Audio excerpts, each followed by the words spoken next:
আসসালামু আলাইকুম। আমি এখন দাঁড়িয়ে আছি ৫ নং পূর্বদর ইউনিয়ন মালিপাড়ার একটি মহা কবরস্থানে। আসলে আমাদের পৃথিবীতে স্থান আছে, বাড়ি আছে, গাড়ি আছে, সবই আছে। আর আমাদের শেষ জায়গা এই কবরস্থান। এই কবরস্থান নিয়ে আমাদের এলাকার কৃতি সন্তান আমির হোসেন মাওলানা তিনি আমাদেরকে বলবেন যে আসলে কবরস্থান এবং পরকাল এই বিষয়ে যদি আপনি এই ঈদগাহ নিয়ে যদি আপনি কিছু বলতেন। আসসালামু আলাইকুম রহমতুল্লাহি সুদী দূরে এবং কাছে, দেশ এবং প্রবাসে যে যেখান থেকে আজকের এই ভিডিও লাইভটি আপনারা দেখছেন, সকলকে সুস্বাগত এবং কংগ্রাচুলেশন। আসলে আল্লাহ সুবহানাহু ওয়া তাআলা কুরআনুল কারীমে বলেছেন, কুল্লু নাফসিন যায়িকাতুল মাউত, প্রত্যেকটি প্রাণী একদিন না একদিন মৃত্যু স্বাদ গ্রহণ করতে হবে। কেউ বাঁচার কোনো অবকাশ নেই। আসার সিরিয়াল আছে, যাওয়ার সিরিয়াল নেই। আসার একটা সিরিয়াল আছে, বড় ভাই, মেজো ভাই, ছোট ভাই, কিন্তু যাওয়ার বেলায় এরকম কোনো ছোট বড় ভাই, মেজো ভাই, ছোট ভাই হিসাবে যাওয়ার বেলায় সেরকম সিরিয়াল নাই। কোন সময় কার কখন ডাক এসে যায়, কোন সময় কার এই দুনিয়ার যাত্রা, দুনিয়ার সফর শেষ হয়ে যায়, কেউ বলতে পারবে না। তো কবর আসলে একটা ছোট্ট একটা ঘর, কাঁচা মাটির ঘর, সাপ বিচ্ছুর ঘর, পোকামাকড়ের ঘর। এটার জন্য সামান তৈরি করতে হবে দুনিয়া থেকে। আমরা আখেরাতে যেটা হচ্ছে এটা ভোগ করার জায়গা, দুনিয়া হচ্ছে আমাদের কামাই করার জায়গা। এই দুনিয়াতে আমরা যতটুকু কামাই করব, যতটুকু রোজগার করব, যতটুকু আখেরাতের জন্য আমরা পুঁজি হিসাবে, আমাদের আমল হিসাবে, আমাদের আখেরাতের সম্বল হিসাবে সঞ্চয় করব, তা নিয়ে যদি আমরা কবরে যেতে পারি তাহলে আমাদের জন্য ওয়েলকাম, কংগ্রাচুলেশন। তো আসলে মৃত্যুর পরে আখেরাতের জীবন শুরু হয়। এই জীবনের শুরু আছে, শেষ নাই। অতএব মৃত্যুর জন্য আমাদের সবসময় প্রস্তুতি থাকা উচিত। আমরা তো অনেকেই ভুলে যাই সেই মৃত্যুর কথা, ভুলে যাই আমরা আখেরাতের কথা, ভুলে যাই আল্লাহর কথা, ভুলে যাই নবীজির কথা, ভুলে যাই নবীজির আদর্শের কথা। তো আসলে আজকে যারা এই একটি উপহার আমাদের সামনে উপস্থাপন করতে যাচ্ছেন, এই আখেরাত সম্পর্কে, এই বিশাল বড় মালিপাড়া পূর্বদূর সম্মিলিত একটি বিশাল বড় কবরস্থান এবং বিশাল বড় একটি ঈদগাহ, দুই গ্রামের সম্মিলিত মানুষগুলি একত্রিত হয়ে জামাত আদায় করেন, ঈদের জামাত আদায় করেন।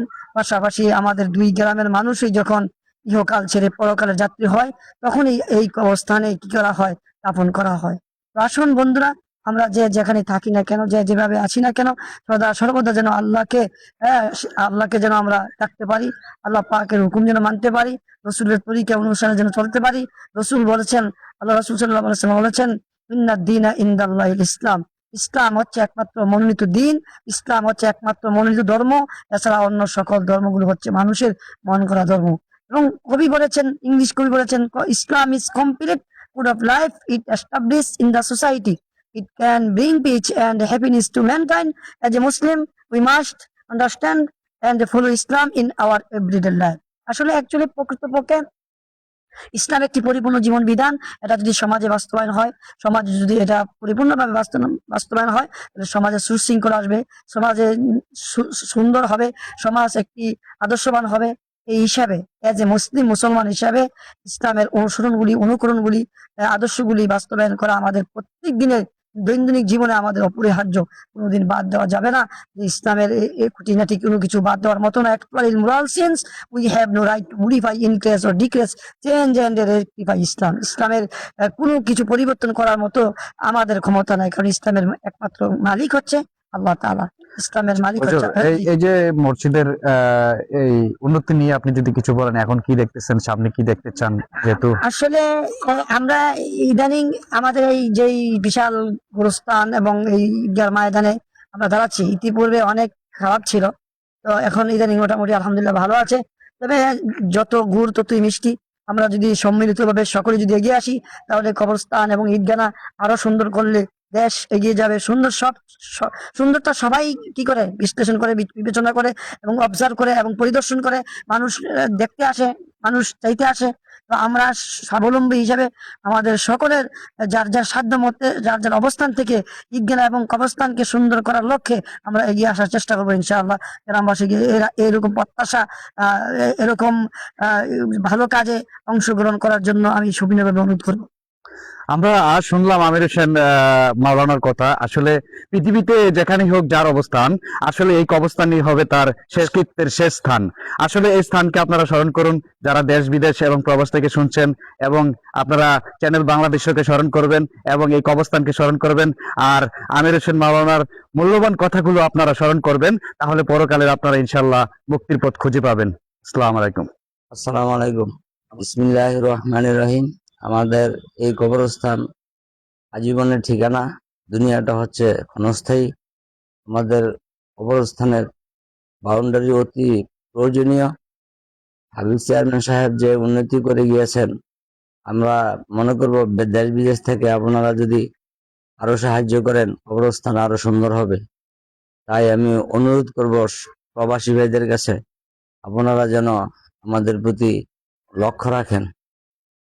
কবরস্থানটি অতি ঐতিহ্যবাহী মালিপাড়া পূর্বজীরের জন্য অনেকদিন আগের।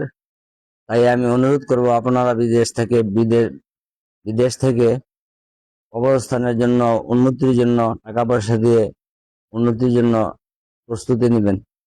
কবরস্থানটির বাউন্ডারি অতি তাড়াতাড়ি প্রয়োজন। আপনাদের কাছে আমার অনুরোধ, আপনারা বিদেশ থেকে যদি দান সদকা করেন, আজীবনের জন্য আপনাদের বাবা মার জন্য কবরের সব যেতেই থাকবে, স্থায়ী নয় চিরস্থায়ীর জন্য। এই বলে আমি আমার বক্তব্য শেষ করছি। আসসালামু আলাইকুম। আসসালামু আলাইকুম। মোহাম্মদ নুর মিয়া আমার নাম। আমার দাদা এই গুরুস্থানের মধ্যে 500 টাকা দিছে, বা আমরা দেওয়ার চেষ্টা করব। দেশ বিদেশে যারা আসো, আমরা গুরুস্থানটা খুবই সুন্দর।